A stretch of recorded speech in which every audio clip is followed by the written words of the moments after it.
ይህ የምጽአቱ ድምጽ ነው። የምስራች ታላቅ የመዘጋጀት ጥሪ። የበጉ ሰርግ ስለደረሰ ሚስቱም ራሷን ስላዘጋጀች ደስ ይበለን፣ ሐሴትም እናድርግ፣ ክብርንም ለእርሱ እናቅርብ። የዮሐንስ ራእይ ምዕራፍ 19 ቁጥር 7።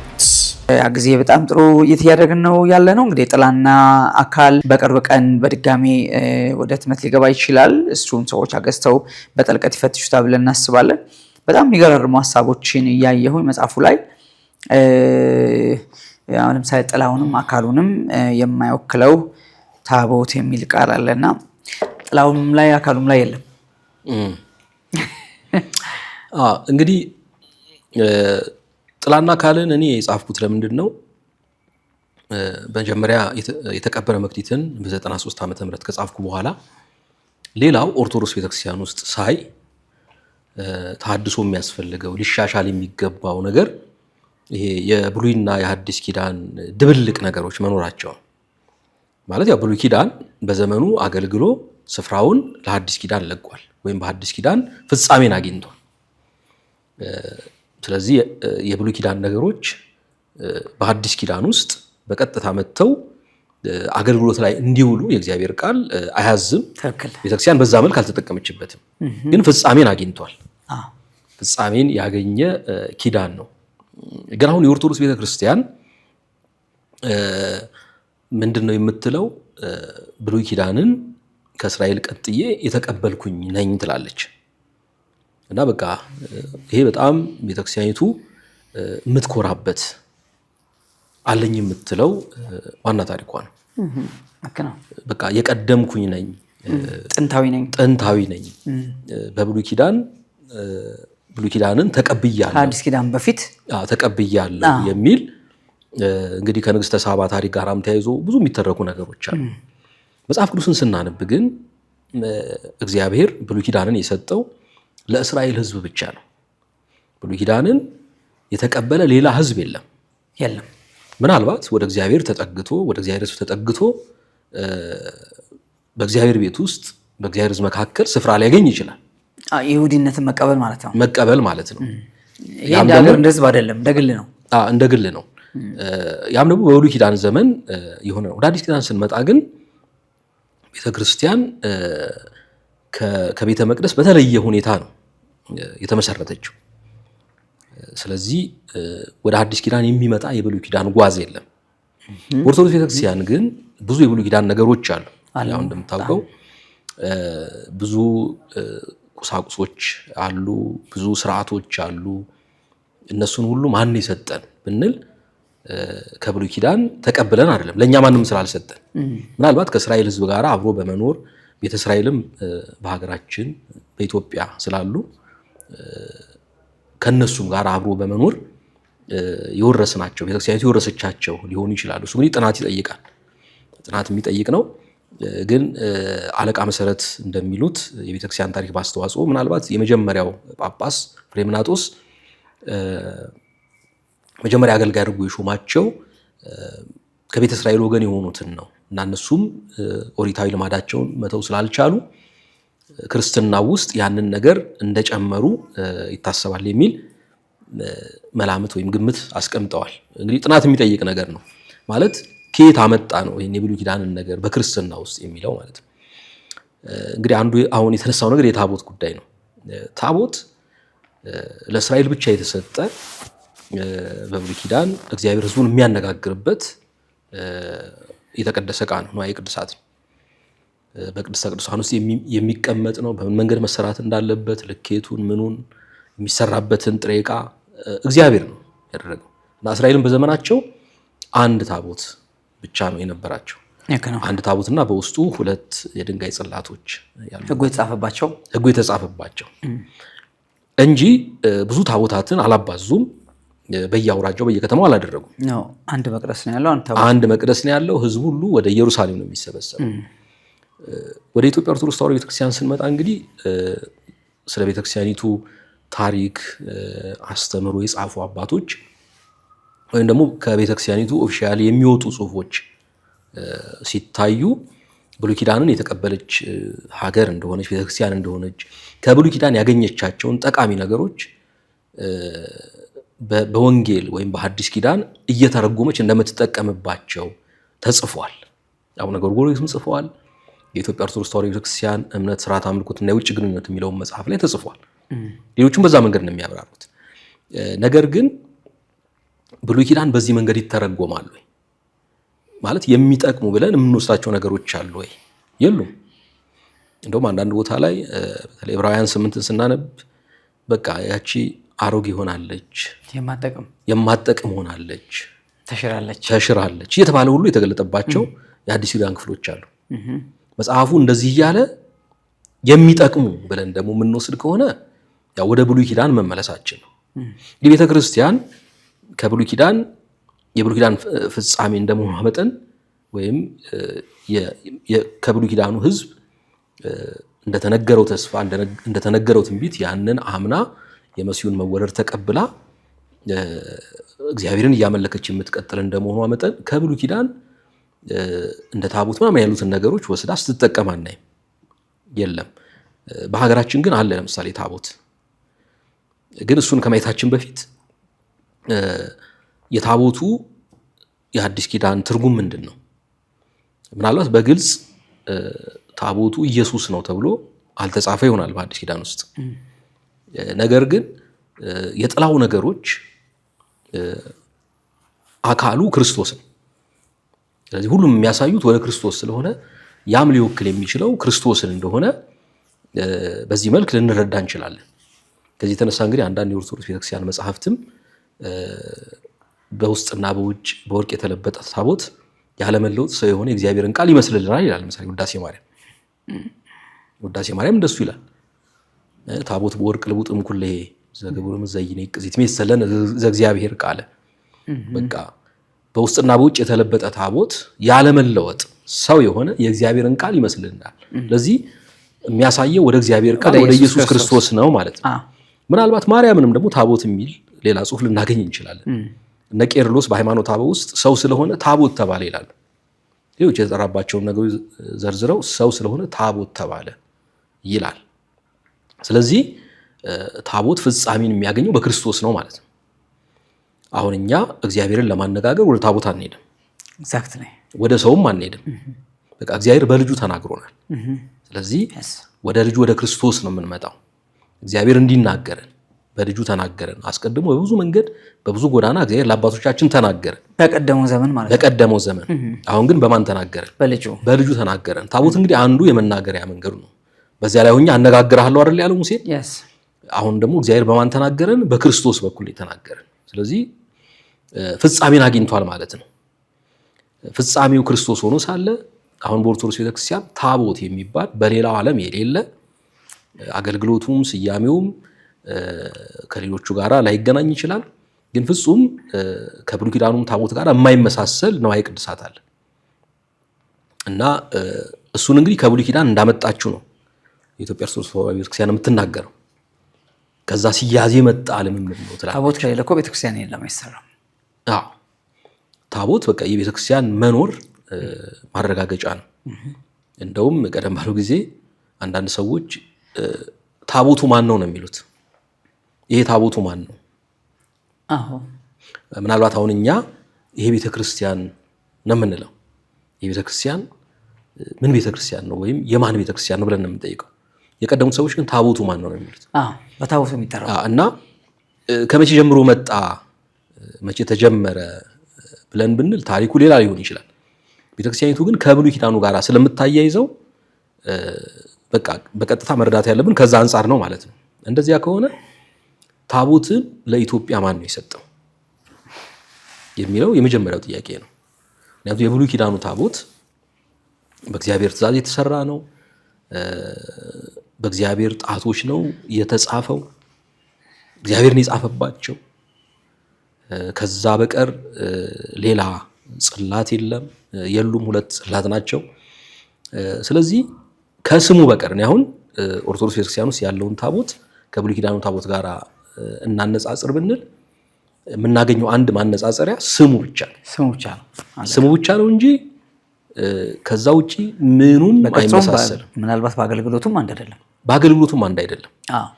እና እንግዲህ ይህንን እኛ ቀደም ብለው አባቶችም ልዩነቱን እያስረዱን በተሐድሶ አገልግሎትም ውስጥ ይሄ ጉዳይ ሲሞገት ነው የኖረው። ታቦት ልክ አይደለም፣ መስተካከል አለበት፣ የታቦት ጉዳይ መጽሐፍ ቅዱሳዊ አይደለም እየተባለ ይሞገታል። እና እኔም አንድ መጽሐፍ ጽፌያለሁ፣ አልተሳሳትንም የሚለው አሁን ለታቦት ማነው መምህር ምረተአብ አልተሳሳትንም በሚል ርዕስ ታቦት ላይ ለሰጠው ትምህርት የተሰጠ ምላሽ ነው።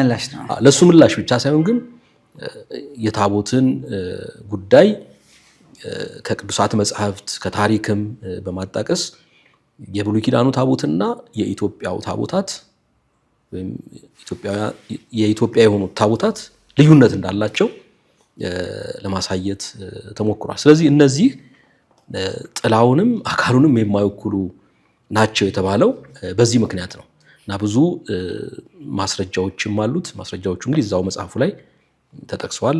ወደፊት ያው ሲታተም አንባቢያን ያንን ማገናዘብ ይችላሉ። ምናልባት ከዚህ በፊት አልተሳሳትንም በሚልም ርዕስ የተጻፈው መጽሐፍ በተመሳሳይ ሁኔታ ስለ ታቦት ብቻ የሚናገር ስለሆነ ያንን ሄደው ማየት ይችላሉ። በእርግጥ አሁን መጽሐፉ በገበያ ላይ የለም፣ ከታተመም ቆይቷል። እንግዲህ ወደፊት እግዚአብሔር ቢፈቅድ ያም መጽሐፍ እንደገና ሊታተም ይችላል። that's good እንግዲህ ያው ዝርዝሩን ነገር እኛ ቀንጨብ እያደረግን ዋናውን ሀሳብ ነው እዚህ ለአድማጮቻችን የምናነሳው እንጂ በትክክል ጥልቀት ያለውን ትንተና ወይም ደግሞ በብዙ ማስረጃ ተደግፎ የተሰራውን ስራ መጽሐፉ ሲወጣ ያገኙታል። እንግዲህ ጥላና አካል በጣም ጠቃሚ መረጃዎች እንደሚያዙ ቶሎ ለአድማጮች እንዲደርስ ምኞታችንም ጸሎታችንም ነው። ምናልባት ደግሞ ይህንን ማገዝ የሚፈልጉ ወገኖች ካሉ ይሄ መጽሐፍ ወደ ብዙዎች እንዲደርስ ማገዝ የሚፈልጉ ካሉ ማገዝ ብቻ አይደለም፣ መጽሐፉ ሲታተም ወስደው ማከፋፈል የሚፈልጉ ሰዎች ካሉ፣ አንተንም ፐርሰናሊ ማግኘት የሚፈልጉ ሰዎች ካሉ ስልክህን እዚህ ዩቲዩብ ላይ እናስቀምጥና ኮንታክት እንዲያደርጉ እናደርጋለን። ምን አገልግሎቱ በጣም መፍጠን ስላለበት ይሄ ለእግዚአብሔር መንግስት የሚሰራ ስራ ነው ማለት ነው። ወደ ተሐድሶ እንቅስቃሴ እንመለስና በኢትዮጵያ ውስጥ ያለው የተሐድሶ እንቅስቃሴ እንግዲህ 30-40 ዓመት ያስቆጠረ ሊሆን ይችላል። ያው አሁን እስካሁን የቀጠለው ማለት ነው። ዞሮ ምን ያህል ውጤታማ ነው? እንግዲህ ምን ያህል ውጤታማ ነው የሚለውን ጥያቄ ለመመለስ ጥያቄው ምን ጠብቆ ነው ተሐድሶ ምን ማምጣት ነበረበት ብሎ አስቦ ነው የሚል ጥያቄ ላንታር ለማቀርበው እንዲሁ ለጥያቄው ጥያቄ እያቀረብክለት ነው። ተሐድሶ ምንድነው የሚጠብቀው ነው ወይም ተሐድሶ ምን ማምጣት አለበት ተብሎ ይጠበቃል ነው። እንደዚህ የምንለው ለምንድን ነው? አንዳንድ ጊዜ በሀገራችን ቀደም ብለው ለምሳሌ በአፄ ዘርዓ ያዕቆብ ዘመን የእነ አባ እስጢፋኖስ እንቅስቃሴ የተሐድሶ እንቅስቃሴ ነው የሚባለው። ኤግዛክትሊ።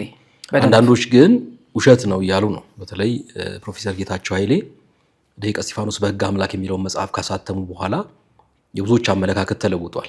ስለዚህ ያንን እንቅስቃሴ የተሐድሶ እንቅስቃሴ ብሎ መጥራት አይፈልጉም። እንደውም አንዳንዶች አሁን ያለችው የኦርቶዶክስ ትምህርት እንደሆነ አድርገው እስከ ማቅረብ የሚሉበት ጊዜ አለ። ግን እንቅስቃሴያቸው ይነስም ይብዛም ተሐድሶዊ እንቅስቃሴ ነው እና አንዳንዶች ምን ውጤት አመጣና ነው ታዲያ ተሐድሶ የምትሉት ብለው ይጠይቃሉ። ይህንንም የሚጠይቁት ከምን ጋር በማነጻጸር ነው? በምዕራቡ ዓለም የተካሄደው ተሐድሶ ካመጣው ለውጥ አንጻር ከዛ አንጻር በማነጻጸር ለምሳሌ እነ ማርቲን ሉተር በምዕራቡ ዓለም በቃ ትልቅ እንቅስቃሴ ሆኖ ዘልቋል። ካቶሊክን ከፍሏል ወይም የተወሰኑ ሰው ከካቶሊክ ወጥተዋል ብለው ለማነጻጸር ይሞክራሉ። ይሄ ንጽጽር ትክክል ነው ብዬ አላምንም። በመጀመሪያ ደረጃ የነ ማርቲን ሉተር እንቅስቃሴ የካቶሊክ ቤተክርስቲያንን ለመለወጥ ነው የተነሳው አይደለ? ግን አልለወጠም። ካቶሊክ ቤተክርስቲያን ላይ ተጽዕኖ አሳድሯል። የተወሰኑ ሰዎች ወጥተዋል። ግን ሌላ ቤተ እምነት ሆኖ ነው የቀጠለው። ስለዚህ የተነሳበትን ዓላማ አሳክቷል ወይ ካል የካቶሊክ ቤተክርስቲያንን ስላላደሰ አላሳካም። ተገፍቶ ነው የወጣው ወይም የወጣበት ምክንያት ሊጠና ይችላል። ምንም ይሁን ምን ግን የወጣበት ምክንያት የራሱን አዲስ እንቅስቃሴ ነው የጀመረው። ስለዚህ በዚህ እየለካን ነው ወይ ውጤቱን የምንመዝነው ካል እሱ ትክክል አይደለም። አንዳንዶች እንግዲህ የእስጢፋኖስን እንቅስቃሴ ከማርቲን ሉተር እንቅስቃሴ የቀደመም መሆኑ በታሪክ እየታወቀ አይ የተሐድሶ እንቅስቃሴ አይደለም ቢሆን ኖሮ የሆነ ነገር ያመጣ ነበር ብለው ያስባሉ። ግን እነሱ ያለፉበትን መንገድ ማጥናት ነው። በብዙ መከራ በብዙ ስደት ውስጥ ነው ያለፉት። ከቤተክርስቲያኒቱ በኩል ከንጉሱ በኩል በቃ በሁሉም አቅጣጫ ብዙ ስደት ብዙ መከራ የተቀበሉ ናቸው። ቤተክርስቲያን ስታሳድድ ንጉሱ ቢከላከል ኖሮ ለውጡ ይቀጥል ነበር፣ ይቀጥላል፣ ይፋጠናል፣ ሲግኒፊካንት ይሆናል፣ የሚታይ ነገር ይሆናል። ትክክል። ቀደም ብሎ ለምሳሌ በአፄ ይስሐቅ ዘመን እንቅስቃሴው እንግዲህ አባ እስጢፋኖስ ሲንቀሳቀስ የነበረው ወይም እንቅስቃሴውን የጀመረው በአፄ ይስሐቅ ዘመን ነው። ተቃውሞ ተነሳበት። አፄ ይስሐቅ ምን አደረገ? ትምህርቱን መረመረና በቃ እንዲያስተምር ፈቀደለት። ስለዚህ በዚያ ዘመን አባ እስጢፋኖስ ያለምንም ችግር ተቃውሞ ቢኖርም ከቤተክርስቲያኒቱ አካባቢ ከቤተክርስቲያኒቱ ሰዎች እንቅስቃሴውን መቀጠል ችሏል። በኋላ ላይ ግን እሱ ሲሞት እነዚያ ከሳሾች መነኮሳት ክሳቸውን አድሰው እንደገና መጡ። ስለዚህ አሁን ንጉሱም እነሱም ተባብረው ነበር የሚያሳድዷቸው ከዘርዓ ያዕቆብ ጋር ሆኖ ማለት ነው። ስለዚህ እንቅስቃሴው ለ100 ዓመት ያህል እንደዘለቀ ይታወቃል። ግን ከአፄ ዘርዓ ያዕቆብ በኋላ በተነሱት ነገስታት ዘመን ሲሰደድ የነበረ እንቅስቃሴ ነው። ስለዚህ አሁን እሱን የምንመዝነው ስኬታማ ነው አይደለም የምንለው ባስመዘገበው ውጤት ብቻ አይደለም። ውጤት እኛ አንጠብቅም። ውጤቱ እንግዲህ ተሐድሶ ከተሰበከለት ወይም ወንጌል ከተሰበከለት ህዝብ ነው። ህዝቡ ላይቀበል ይችላል። ግን ዋናው ነገር መልእክቱ ተላልፏል ወይ? የእግዚአብሔር ሐሳብ ተላልፏል ወይ? በብሉይ ኪዳን ነቢያቱን ያልተቀበሏቸው እስራኤል ነበሩ አይደል? ያሳደዷቸው ነበሩ። ግን መልእክቱ ተላልፏል አልተላለፈም? ተላልፏል። ተሐድሶ ማድረግ አለባችሁ ተብሏል አልተባሉም? ተብሏል። እዚህም ጋር መታየት ያለበት እንደሱ ነው። ስለዚህ ይሄንን እንደመነሻ ይዘን ወደኛው ዘመን ስንመጣ እንግዲህ ተሐድሶን ቤተክርስቲያኒቱ በምን መንገድ ነው ያስተናገደችው? በ80ዎቹ በየሰንበት ትምህርት ቤቱ የተነሳውን የተሐድሶ እንቅስቃሴ ቤተክርስቲያኒቱ በብዙ ፍርሃት ትመለከተው እንደነበረ እኔም ስለነበርኩ ማለት ነው። እኔ ለምሳሌ በዚያ ዘመን በዚያ ወቅት ወንጌልን አልተረዳሁም፣ ቤተክርስቲያን ውስጥ ነበርኩ። ግን ተሐድሶ የሚባለው እንቅስቃሴ ታውቀዋለህ ምን ያህል አስፈሪ እንደሆነ ቤተክርስቲያኒቱ በጣም የሚያሰጋ እንደሆነ ተደርጎ ነው ሲነገር የነበረው። ይገርማል እኮ በጣም በየጽዋ ማህበሩ ነው የሚመጡት። ልክ የእኛን ቄሶች መስለው ነው የሚመጡት ምናምን እየተባለ ተጠንቀቁ ተብሎ በቃ ቤተክርስቲያኒቱ ፍርሃት ውስጥ ነበረች። ያ እንቅስቃሴ እንግዲህ ተገፍቶም ወጣ ተስቦም ወጣ። እንግዲህ አንዳንድ ጊዜ በወንጌላውያን በኩል ስበት አለ፣ ውስጥ ያለውን ነገር የመሳብ ነገር አለ፣ ከውስጥ ደግሞ የመግፋት ነገር አለ። ስለዚህ እንቅስቃሴው እየተሳበም እየተገፋም ነው። እንግዲህ አስበው የሚሳብና የሚገፋ ነገር ምን ሊሆን እንደሚችል። በዚህ መካከል ጸንቶ የሚቆየ ተወሰነ። ስለዚህ አብዛኛው ምን ሆነ ወጣ። ኖርማሊ ተሐድሶ እዛው በተጀመረበት ቦታ ላይ የመቀጠል አዝማሚያው እኮ በጣም አደገኛ ነው። አዎ ሉተር እንዳነሳው ሉተር በቃ ቶታሊ ባይወጣ ይሞት ነበር። ምክንያቱም እሱን ለመግደል ያልተደረገ ጥረት የለም። አዎ ስለዚህ እዚህም ሀገር ባለው ተሐድሶ ቀላል አይነት ስደት አይደለም። ብዙ አይነት ጉዳቶች ደርሰዋል፣ ጥፋት ደርሰዋል፣ ማዕት ነገር ሆኗል። አዎ አይደለ እንዴ? እውነት ነው። ብዙ ሰዎች ዋጋ ከፍለዋል። እስከ ህይወት መስዋዕትነት ድረስ የከፈሉ ሰዎች አሉ እና ተገፍተዋል፣ ተሰደዋል፣ እንዳያገለግሉ ተደርገዋል። ስለዚህ ግን የሚችሉትን አድርገዋል። የተዘራው ዘር ግን ምን አድርጓል ነው ውጤቱን የምመዝነው። ምን ያህል ሰዎች ወደ እግዚአብሔር መንግስት ተጨምረዋል፣ ምን ያህል ሰዎች ድነዋል። ምክንያቱም የእግዚአብሔር ሐሳብ እሱ ነው። ኤስቲሜት ይደረጋል። አሁን በእነዚህ ምናልባት የ10 ዓመት ተው የ40 ዓመት የ10 ዓመት ወይም የ5 ዓመት እንደዚህ ሊታወቅ የሚችል ኤስቲሜት ሊደረግ ቁጥር አለ የሚጠራ? አስቸጋሪ ነው። እሱን በትክክል ለማወቅ ያስቸግራል። ምክንያቱም የተሐድሶ አንዱ ችግር ምንድን ነው? የተደራጀና የተቀናጀ አይደለም። ምክንያቱም በየቦታው መጽሐፍ ቅዱስ ተገልጦ ሰዎች የእግዚአብሔር እውነት ከማወቃቸው የተነሳ የሚነሳ እንቅስቃሴ ስለሆነ መሪ አልባ ነው። አትሰበስበው። መሪ የለውም። በየቦታው የሚነሳ እንቅስቃሴ ነው።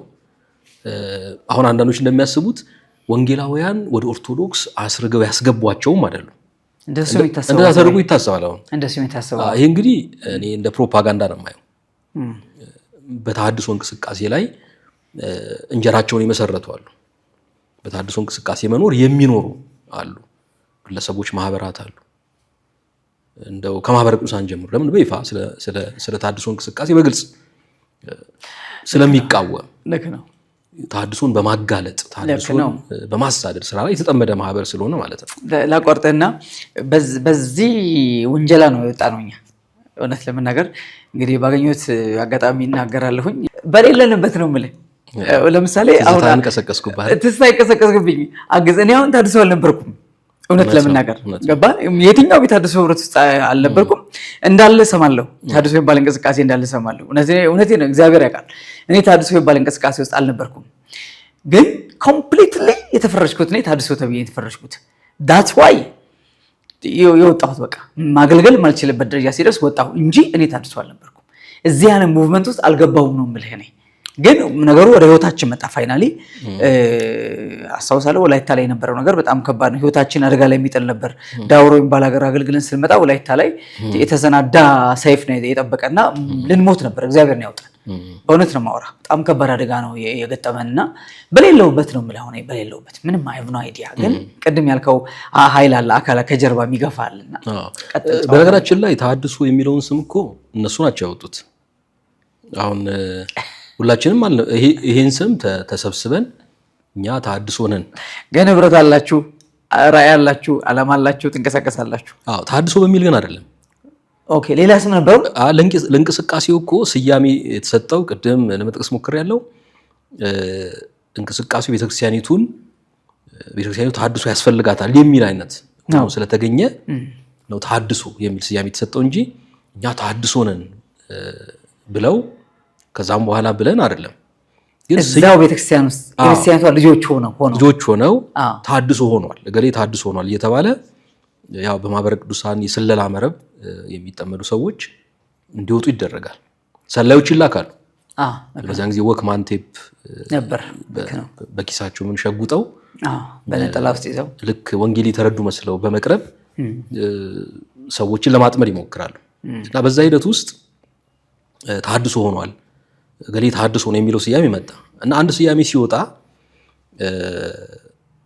አንተ ያወጣው ባይሆንም በዛ ስያሜ እየተጠቀምክ ስትሄድ ወይም ያ ስያሜ አንተ ላይ እየተለጠፈ ሲሄድ መጨረሻ ላይ ትቀበለዋለህ።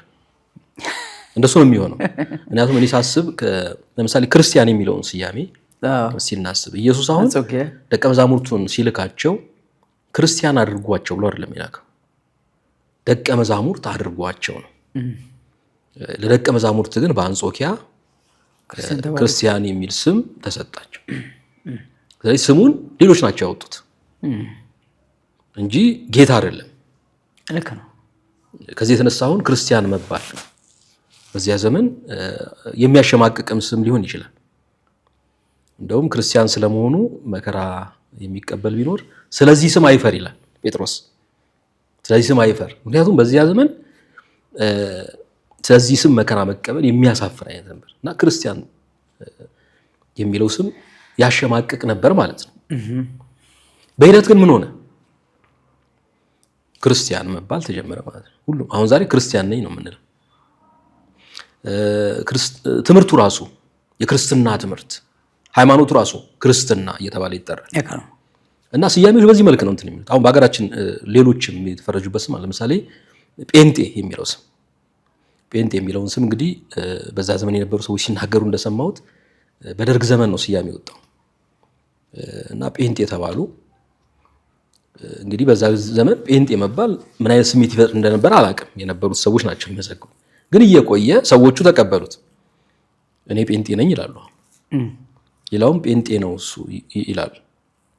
ምንም ችግር የለውም ማለት ነው። ስም በዚህ መልክ ነው የሚመጣው እና ተሐድሶ የሚለውም ስያሜ እኛ አውጥተ ነው የኛ ስም ተሐድሶ ነው ብለን ሳይሆን ሌሎች ያወጡት ስም ነው። ቃሉ ግን የግዕዝ ቃል ነው። በቤተክርስቲያኒቱ በጥቅም ላይ የዋለ እንደውም ነገረ መለኮታዊ ቃል ነው። ስነ መለኮትን ለመግለጥ ወይም ያረጀን ነገር ከማደስ ጋር የተያያዘ ለምሳሌ የሰው መዳን ተሐድሶም ተብሎ የተገለጠበት ሁኔታ አለ በቤተክርስቲያኒቱ መጽሐፍት። ለምሳሌ አዳምን ወሐደስኮ በዘኢይማስን ይላል መጽሐፈ ኪዳን። በማይለወጥበት ሁኔታ አደስከው ይላል። አዳም ታደሰ ወሐደስኮ። ስለዚህ ተሐድሶ የሚለው ቃል የማይፈራ ቃል ነበረ። መፈራት የጀመረው ይሄን ቃል መሸሽ የተጀመረው መቼ ነው? ከ80ዎቹ አጋማሽ ወዲህ በቃ ቃሉ የኦርቶዶክስ እንዳልሆነ ተደርጎ ተገፋ። ግን ይጻፍ ነበር ነው። አሁን ለምሳሌ ማህበራችን በሚያሳትመው ጮራ መሳይ መጽሔት ላይ አንዳንድ ጽሁፎችን አንዳንድ ጥናቶችን ለማድረግ ሞክራለሁ። እዛ ማገልገል ከጀመርኩበት ጊዜ ጀምሮ ለምሳሌ የአቡነ ቴዎፍሎስን ታሪክ ባወጣንበት ጮራ ቁጥር 41 ላይ የቤተክርስቲያኒቱን አንዳንድ ሰነዶች ለማገላበጥ ሞክራለሁ ቤተ ክህነት እንጂ እና ትንሳኤ መጽሔቶችን ዜና ቤተክርስቲያን የሚለውን ጋዜጦች ስመረምር በተለይ በደርግ ዘመን ተሐድሶ በጣም ይሞላል። ተሐድሶ ያስፈልገናል በሚል ርዕሱ በቀጥታ እንደዚህ ባይሆንም ይህንን የሚገልጥ ሐሳብ ርዕሰ አንቀጽ ሁሉ ተጽፏል። በአቡነ ጳውሎስ ዘመን በአቡነ ጳውሎስ የመጀመሪያዎቹ 84 85 አካባቢ ትንሳኤ መጽሔት ላይ ሁሉ የተጻፈ ጽሑፍ አለ እሱ ያስፈልጋል የሚል ማለት ነው። በኋላ ግን ሌላ ተደርጎ ስለተወሰደ የስም ተጠላ፣ ተገፋ፣ አይወጣም፣ አይነገርም፣ አንጠቀምበትም ተባለ እና ብዙ ከሰሩበት በኋላ ግን በዚህ ስም ሌሎችን ሲያጠቁ ከኖሩ በኋላ ይመስለኛል አቡነ ጳውሎስ በሕይወተ ሥጋ ሳሉ ወይም መጨረሻቸው አካባቢ ተሐድሶ እኮ ጤናማ ቃል ነው፣ ስለዚህ ሰዎችን ተሐድሶ አንበል፣ ሐራጥቃ አንበላቸው፣ ስለዚህ ተሐድሶ የሚለው ስም አይገልጣቸውም፣ ሐራጥቃ አንበል ብለው አንዳንድ እነዚህ ማህበራት ነው ከሚንቀሳቀሱ ሰዎች እንደዛ ብለው ነበር። እንደዛ ቃል ነበር። ልክ ነው። ሐራጥቃ ግን ስሙ አልያዘላቸው። ምክንያቱም ስም እንዳሻምት ለውጠው አይደለም። አንድ ስም የሆነ ቦታ ከተተከለ መንቀል በጣም ከባድ ነው። ብትነቅለው እንኳን አስቸጋሪ ነው የሚሆነው። ገብተዋል። አሁን ለምሳሌ የአፄ ኃይለ ሥላሴን ስም ደርግ ለወጠ። አሁን ከ4 ኪሎ ወደ ሽሮ ሜዳ ስትሄድ ታክሲዎች ሁሉ ተፈሪ መኮንን ነው የሚሉት። የትምህርት ቤቱን ስያሜ እኮ ለውጦታል። እንጦጦ ቴክኒክና ሙያ ምናምን የተባለው በእንጦጦ ማንም የማያውቀው ተፈሪ መኮንን ነው የሚለው። አንዳንድ የተተከሉ ስሞች ወይም በቃ ህዝቡ የሚጠቀምበትን ስም ይዘ ከመቀጠሉ ሌላ የሚለውጠው አጋጣሚ ተፈጥሮ ያ ስም በሌላ እስካልተተካ ድረስ በዘመቻ የምታደርገው አይደለም። ተሐድሶን ሄሬቲክ ወይም ሐራጥቃ አንበለው በሚል ስሙ ሊለወጥ አልቻለም። ስለዚህ ተሐድሶ ስሙን ፈልገን ሳይሆን ሌሎች ያወጡት ስም ነው። ከዛ የተነሳ ነው እንግዲህ እና ይሄ እንቅስቃሴ ያስመዘገበው ውጤት ያስገኘው ውጤት ምንድን ነው የሚለውን ካየን እንግዲህ ብዙ ሰዎች ድነዋል። ቅድም ያነሳን የነበረው እሱ ነው። መለኪያው ምንድን ነው? ባለፉት ዓመታት ምን ያህል ሰዎች ወደ ወንጌል እንደመጡ ተጨባጭ የሆነ መረጃ ላይኖረን ይችላል፣ ግን እንረዳለን። አንደኛ የኢትዮጵያ ኦርቶዶክስ ተዋሕዶ ቤተክርስቲያን ከመንጋዬ አንድ ጊዜ ወደ 7 ሚሊዮን ህዝብ ጎሏል አለች 2002 ላይ 7 ሚሊዮን ህዝብ ጎሏል አለች እና መንጋው አልተጠበቀም። አሁን የት ገባ? 7 ሚሊዮን ህዝብ የት ገባ? በዚሁ አካባቢም ከዚህ ዘመን በኋላም ባሉት ዓመታት አሁን ዝም ብለን ስናይ የወንጌላውያን አብያተ ክርስቲያናት ቁጥር ደግሞ ምን እያለ ነው? እየጨመረ ነው።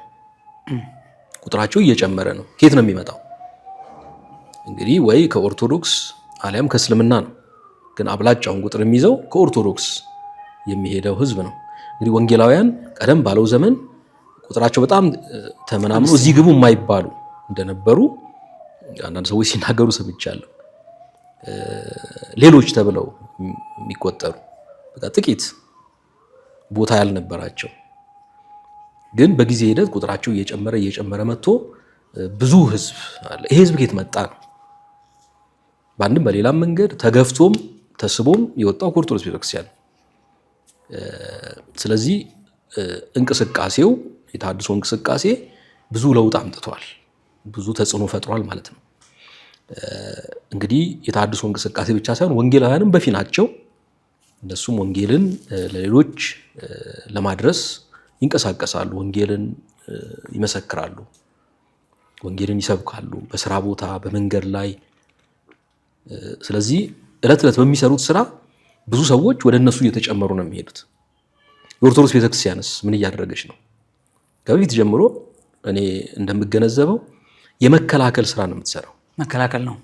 የሆነ የወንጌል እንቅስቃሴ ሲነሳ ያንን ለመከላከል አንዳንድ እንቅስቃሴዎችን ታደርጋለች። ጊዜ አይን ገላጭ የሚባል አይነት ውይይት እያደረግን ያለ ይመስለኛል። እንዳልኩ ነው እንግዲህ ተሐድሶ በዓላማ ደረጃ ቤተክርስቲያኒቷ ማንቃት ነው። በአስተምሯ ላይ በስርዓቷ ላይ ባላት ነገር ላይ ነቅታ ራሷን ማየት እንድትችል ራሷን ማረም እንድትችል። ከውጭ ለምን አራሚ ይመጣው ነው? ቤተክርስቲያኒቷ ራሷ ባሏት ሊቃውንቶች ነቃ ብላ ይሄ ከታች ይመጣል የሚባለውን ተጽዕኖ፣ ከጎን በኩል ይመጣል ይነሳል የሚባለውን ተጽዕኖ ሳይፈራ በተለይ በሲኖዶስና በሊቃውንት ጉባኤ አካባቢ ያሉ ሰዎች ሙሉ ኃላፊነት እና ስልጣን ያላቸው እንደመሆናቸው መጠን ሌላው ምን መሰለህ ከቤተክርስቲያኒቷ በገፍ ህዝብ እየወጣ እንደሆነ ይታወቃል። ያንን ለማቆም የሚደረግ ምንም ጥረት የለም። ምንም ጥረት የለም። እውነት ለመናገር እንግዲህ አሁን የተነሱት አንዳንድ ሚዲያ ላይ የምናያቸው ትንሽ ደፈር ብለው የሚናገሩ አሉ። አንዳንድ ስህተቶችንም ጭምር ለማረም የሞክሩ አሉ። የእውነት ለመናገር እነዚህ ሰዎች ምስጋና ይገባቸዋል።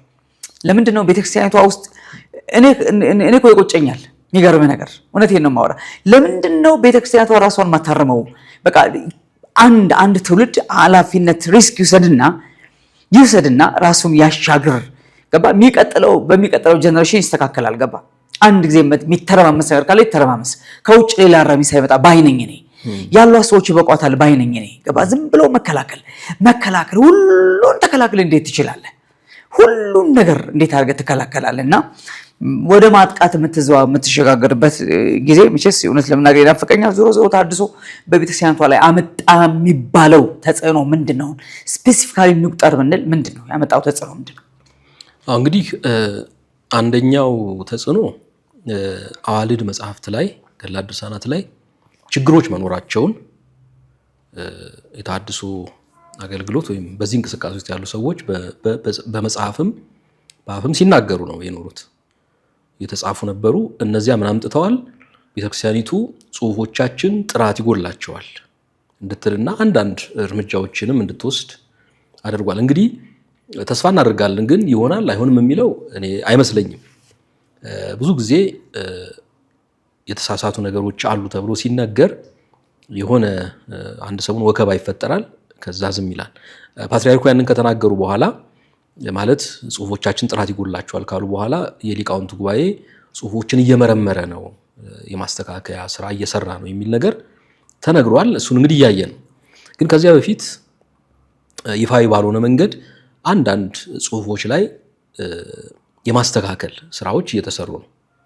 እሱ ልክ ነው ልክ አይደለም የሚለው ራሱን የቻለ ጥያቄ ሆኖ ማለት ነው። ለምሳሌ ተአምረ ማርያም ውስጥ ከተወደደ ልጇ ጎን በፈሰሰ ደሟ ይላል። የፈሰሰው የእሷ ደም እንደሆነ የሚናገር አረፍተ ነገር ነው ያለው።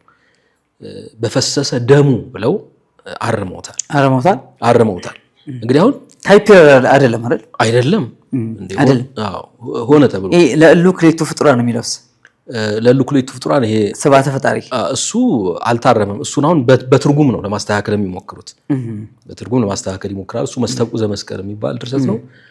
እንዲህ ለማለት ተፈልጎ ነው የሚል ሐሳብ ነው እየሰነዘሩ ያሉት እንጂ እሱ አልታረመም።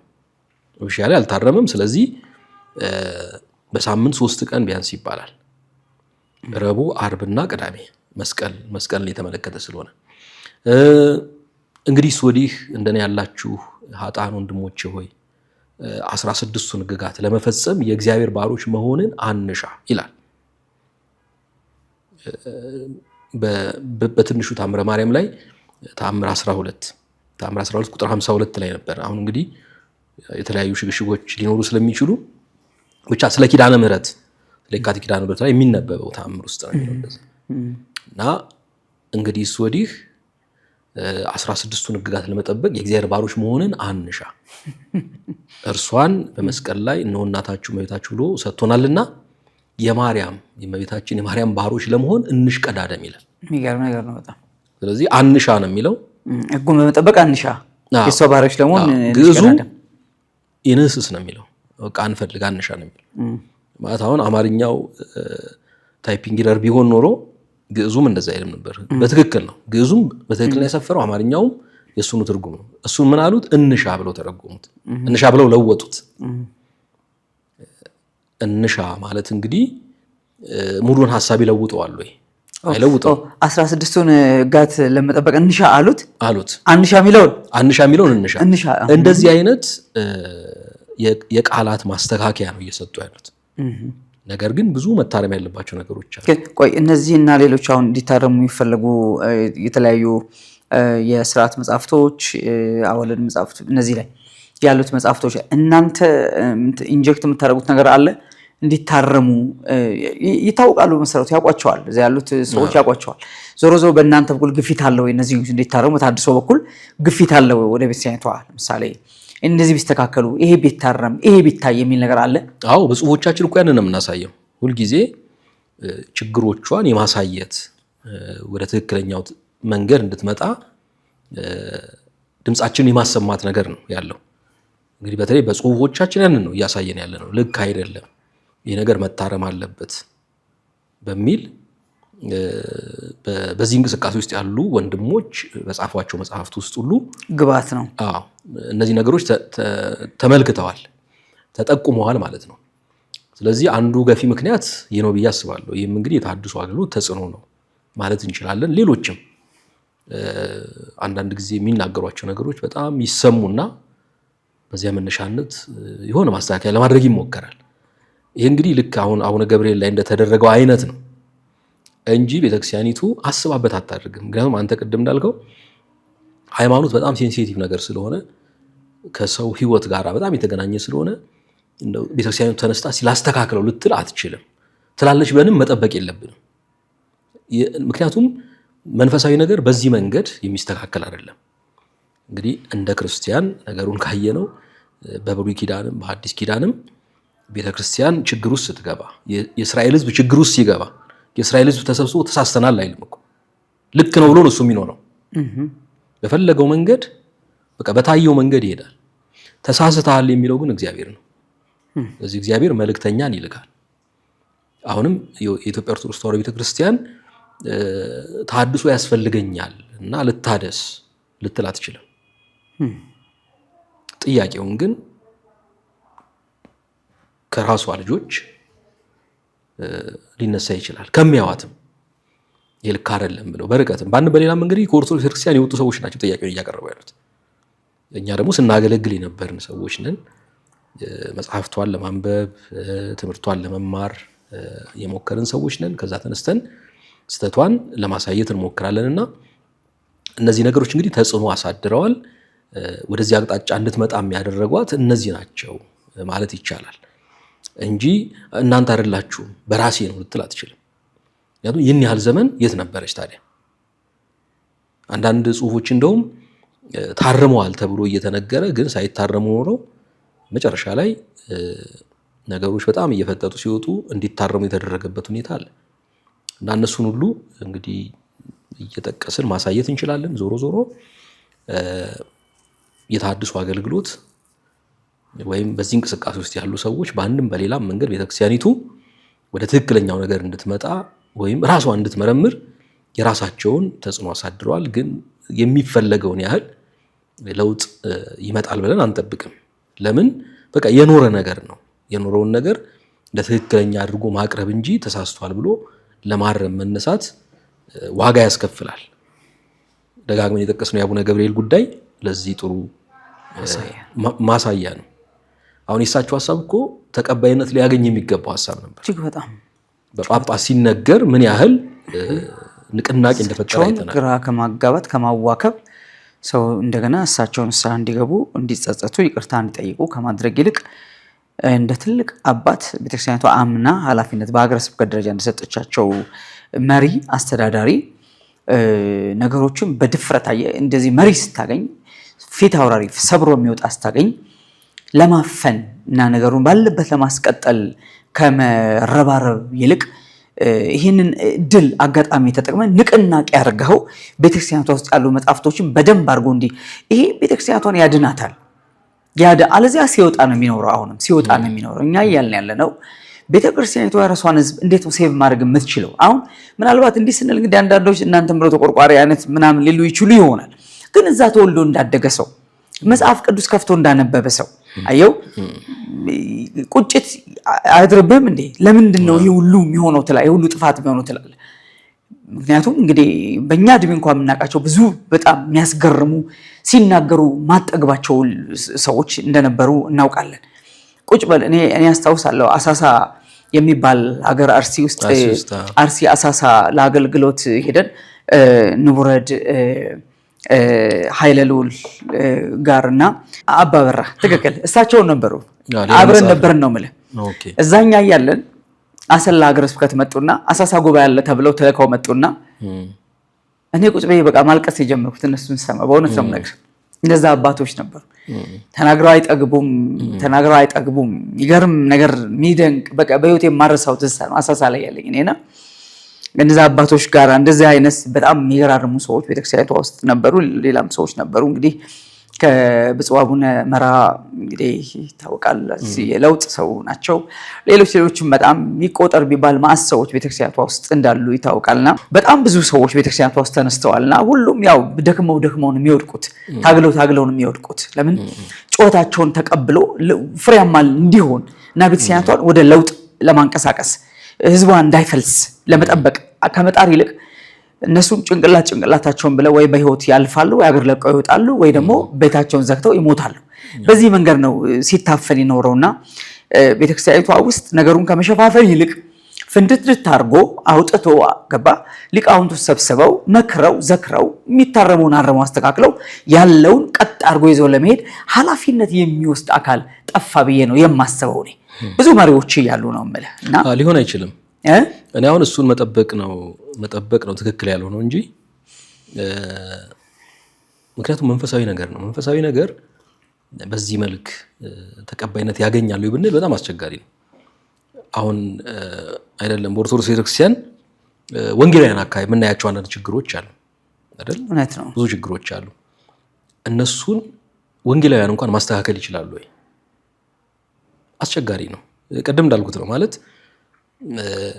እንደዚህ አይነት ችግሮች ሲያጋጥሙ ህዝቡ ወይ መሪዎቹ ተነስተው ማስተካከል አለብን ታድሶ ማድረግ አለብን ቢሉ ብዙ ተቀባይነት ላይኖራቸው ይችላል።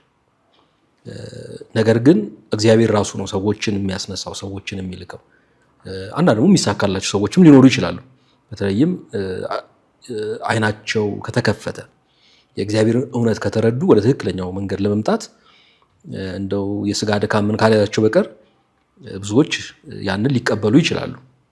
አይኑ ያልተከፈተለት ሰው ግን ሃይማኖት ብሎ የያዘውን ነገር ለመልቀቅ በጣም ይቸገራል። ስለዚህ ሊሆን የሚገባው እንግዲህ እንደዚሁ አይነት እግዚአብሔር በየጊዜው የሚያስነሳው የታድሶ እንቅስቃሴ ነው። እኔ አሁን ኦርቶዶክስ ቤተክርስቲያን እንግዲህ ስንመለከት እግዚአብሔር እንደው ከሰማንያዎቹ ጀምሮ እንኳን አሁን ሰማንያዎቹ ላይ ታድሶን ከቤተክርስቲያን መነጠር ነው ተባለ፣ ወጣ፣ በቃ ከዛ ነፃ ሆነ። ግን ዘጠናዎቹ ላይ እንደገና ቀጠለ፣ 2000 ላይ እንደዚሁ ቀጠለ። ምናልባት በየ10 ዓመቱ የሆነ የሚነሳ ነገር አለ። 2004 ላይ ነው እንግዲህ ቤተ ክህነት እንዲያው ጊዜ የተደረገው ወይም ሲኖዶስ በታድሶ እንቅስቃሴ የተጻፉ መጽሐፍትን እና የጻፏቸውን ግለሰቦችና ድርጅቶች ወይም ማህበራት አወገዘ። ምክንያቱም ተጽዕኖ እየበረታ ስለሄደ ማለት ነው። ካላወገዝን ተባለ። ግን ከተወገዘን በኋላ እንደገና እንቅስቃሴው ቀጥሏል አሁንም ድረስ ማለት ነው። እና ቤተክርስቲያኒቱ እንግዲህ በአንዳንድ በኩል ተጽዕኖ እየከበዳት እንደመጣ ይታያል። እና አንዳንድ ለውጦችን እያደረገችም ይመስለኛል ዝም ብዬ ሳይ። ለምሳሌ እንመልሳቸው የሚል ልብ እንመልሳቸው በሚል ልብ አሁን አንዳንድ ሰዎችን በግል እያነጋገሩ ወደ ኦርቶዶክስ ቤተክርስቲያን ለመመለስ ጥረት የሚያደርጉ አካላት አሉ። እንግዲህ እንደ ሲኖዶስ ተመክሮበት ይሁን በግለሰቦች ይደረግ ወይም በአንዳንድ ማህበራት ይደረግ ነገሩ ግልጽ አይደለም። ግን እንመልሳቸው የሚል እንቅስቃሴ እንደነበረና አንዳንድ ሰዎችንም እንዳነጋገሯቸው በዚህ እንቅስቃሴ ውስጥ ያሉ አንዳንዶቹ ተመልሰዋል፣ አንዳንዶች ደግሞ አንመለስም ብለዋል። ምክንያቱም ቢመለሱ የሚያጋጥማቸው ምንም የተለየ ነገር እንደሌለ ስለተረዱ ነው። እነዚያም የተመለሱት ለምን እንደተመለሱ እነሱ ያውቃሉ። ግን ዞሮ ዞሮ ይሄ ራሱ በማባረር አናቆመውም ነው። እንደዚህ እስካሁን የሄድንበት መንገድ ብዙ ህዝብ አሳጥቶናል። ስለዚህ ምን እናድርግ? እንደውም ለመመለስ እንሞክር። ግን ሲመለስ ጥያቄው ተመልሷል ወይ? ስንወጣ ያነሳ ነው የወንጌል ጥያቄ፣ የእውነት ጥያቄ ምላሽ አግኝቷል ወይ? ምላሽ ካላገኘ ብንመለስ ምንም ትርጉም የለውም። ስለዚህ ተጽዕኖ ግን እንዳለ ይታያል እና ቤተክርስቲያኒቱ ያንን ታደርጋለች ብለን ግን መጠበቅ የለብንም። ለምን? በእነሱ እጅ አይደለም ያለው፣ በሲኖዶሱ እጅ አይደለም ያለው። ሲኖዶሱ ልክ ነው፣ ውሳኔዎችን ሊወስን ይችላል። ታች ያለው ይቀበላል ተብሎ ሊነገር ይችላል። ግን ታች ያለውና ላይ ያለው የተለያየ ነው። አሁን ለምሳሌ ቅድም የጠቀስካቸው አንዳንድ ወጣቶች በዚህ በቲክቶክ ዘመን በጣም እኛ ድሮ ስንናገር እንደ ኑፋቄ ይታዩ የነበሩ ነገሮችን እየተናገሩ ነው። ሲናገሩ እንሰማለን አንዳንድ ጊዜ። እዛው ላይ ደግሞ እርስ በርስ ሲጋጩ ልክ አይደለም ልክ ነኝ ሲባባሉ አንዱ ሌላውን ሲነቅፍ ሲከፋፈሉ ያስተምሩ ልዩነት በመካከላቸው እንዳለ ሁሉ ይታያል። እንግዲህ ይሄ በራሱ የሚነግረን ቤተክርስቲያኒቱ ውስጥ ምን አይነት ትምህርቶች እንዳሉ ነው። እና እነዚህን ስናይ ጥሩ ዘመን ነው ልንል እንችላለን። ግን መሬት ላይ ነው ወይ ነገር ያለው ብለን ስንል ደግሞ መሬት ላይ ብዙ የተለወጠ ነገር የለም። ብዙ ነገሮች እንደውም የበለጠ እየባሱ እየሄዱ ነው። ድሮ ያልነበሩ ብዙ ነገሮች ተጨምረዋል። ለምሳሌ የጉዞ ማህበርን ብንመለከት አዳዲስ ገዳማት እየተዋወቁ ነው። አዳዲስ ደብራት አድባራት አዳዲስ ታቦታት እየተዋወቁ ነው። በማርያም ስም የሚጠሩ የተለያየ ቃጥላ ማርያም፣ እንደዚህ ማርያም፣ ኮኬለሽ ማርያም ምናምን እየተባለ ምእመናኑን ወደ እነዛ ገዳማት ለመሳብ የሚደረግ እንቅስቃሴ አለ እና መሬት ላይ ወደ ትክክለኛው የወንጌል እውነት ሳይሆን እየተመጣ ያለው የኖረውን ነገር የማስቀጠል በቃ ሳይለወጥ እንዲቀጥል የማድረግ ነገር ነው። አሁን እዚህ አየሩ ላይ ያሉት ሰዎች ግን ምን እያደረጉ ነው ካል ለዚህኛው ነገር ሽፋን እየሰጡ ነው። አይነኩትም፣ ታች ያለውን ችግር አይነኩትም። ግን ላይ ካለው ማህበረሰብ ጋራ ወይም ከወንጌላውያኑ ሚዲያ ላይ ካለው ጋራ ይዋጋሉ። ካለው ጋራ በቃ በመጽሐፍ ቅዱስ ነው የምንነጋገረው ይላል። የኛ አስተምሮ እንደዚህ ነው ይላል። ልክ መጽሐፍ ቅዱስ አይነት ጨዋታ ነው የተጫወቱ ያሉት። ግን የቤተክርስቲያኒቱን ችግሮች ሸፋፍኖ ለማለፍ የሚደረግ ጥረት እንጂ በትክክል እታች እንደዚህ የሚታመን ሆኖ አይደለም። አይታመንም። ፕራክቲሱ ሌላ ነው። አንድ ነገር ልጥቀስና ለምሳሌ አሁን ታቦትን በሚመለከት የብሉይ ኪዳን ታቦት የለንም ይላሉ። አቡነ ጎርጎርዮስ ናቸው የኛና የብሉይ ኪዳን ታቦት የተለያየ ነው ብለው የኢትዮጵያ ቤተክርስቲያን ታሪክ መጽሐፋቸው ውስጥ በመጀመሪያ ጊዜ የገለጡ እሳቸው ናቸው። ከዛ እኔ አስታውሳለሁ በዚህ ጉዳይ ተከስሼ ነበር። ታቦት መሰዊያ ነው አልኩኝ። ታቦቱን መሰዊያ ብሏል ተብዬ ተከስሻለሁ። ከየት ነው ያመጣኸው ሲሉ የአቡነ ጎርጎርዮስን መጽሐፍ ነው የጠቀስኩት። ምንም አላደረጉኝም በጊዜው ማለት ነው። አሁን ግን ታቦት መሰዊያ ነው እያሉ ሲናገሩ ተሰማል። ልክ ነው፣ ታቦት መሰዊያ መሆኑ በመጽሐፈ ቅዳሴ በፍትሐ ነገሥት ተጽፏል። ግን አብዛኛው ሰው የሚያውቀውና የሚያምነው ታቦት መሰዊያ ነው የሚለውን ሳይሆን ከብሉይ ኪዳኑ ጋር ተያይዞ የመጣውን ከብሉይ ኪዳን ሲያዝ የመጣውን ልምምድ ነው የሚያው።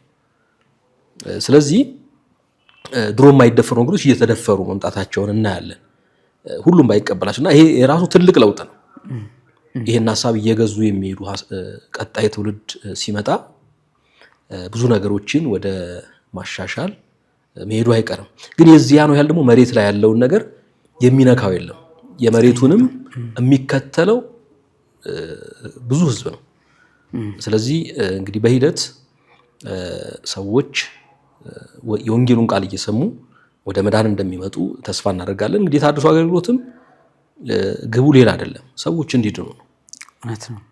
ከቤተክርስቲያናቸው ሳይወጡ በዚያ መልክ እግዚአብሔርን እያመለኩ እንዲኖሩ፣ እውነትን ከሐሰት እንዲለዩ እንጂ እነ ማህበረ ቅዱሳን እንደሚያስወሩት ኦርቶዶክስን ፕሮቴስታንት ለማድረግ የተቋቋመ ድርጅት አይደለም ተሐድሶ።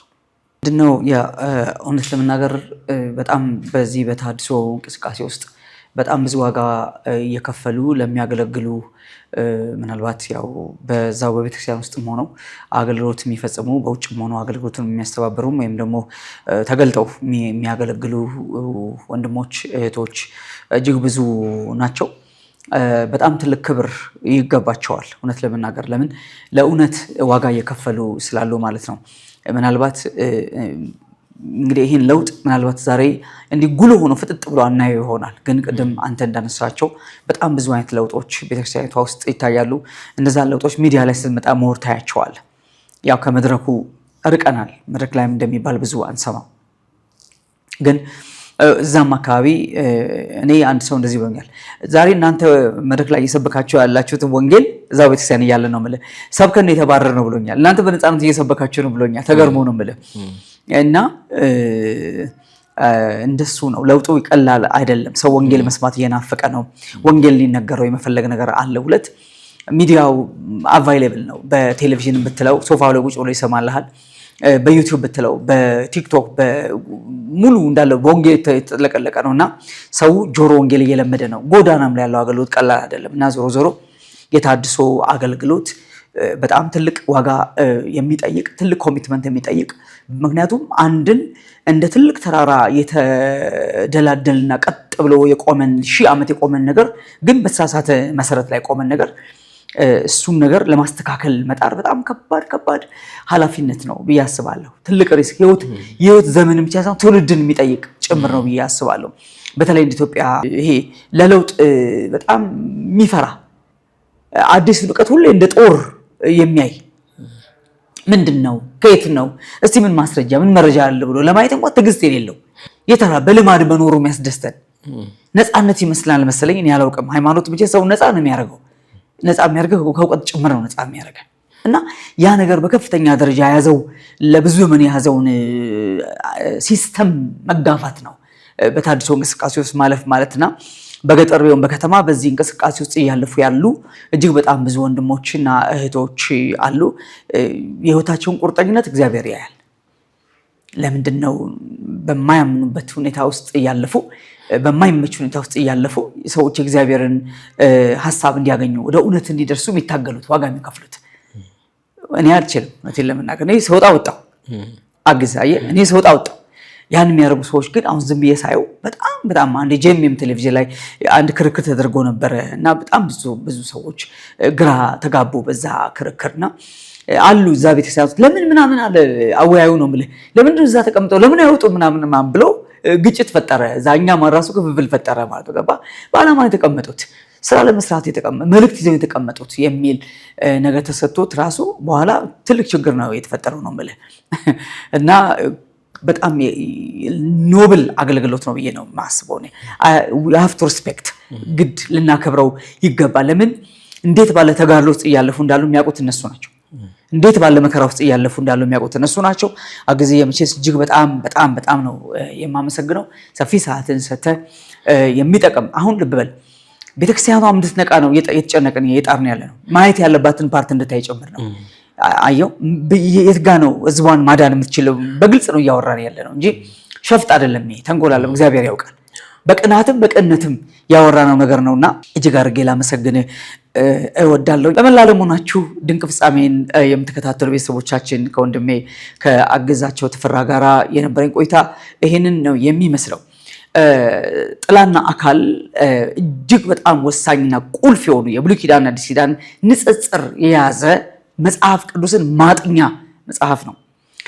ከዛ አንጻር ይሄ መጽሐፍ ወደ ገበያ መግባት ወደ ህዝብ መድረስና ለብዙዎች አይን ገላጭ መሆን የሚችልበትን ጊዜ ለማፋጠን እባካችሁ በዚህ መጽሐፍ ህትመት ላይ እንድትረባረቡ በምትችሉት መጠን ማገዝ እንድትችሉ ቤተሰቦችን አበረታታለሁ። በእግዚአብሔርን ፍቅር አደራ ልላችሁ እወዳለሁኝ። መጽሐፉ ሁላችሁም እጅ ሊገባ የሚገባ ስለሆነ እንግዲህ የወንድሜን ያግዛቸው ተፈራን ስልክ እዚህ ላይ ያስቀምጣለሁ። መጽሐፉ ያለቀ ነው።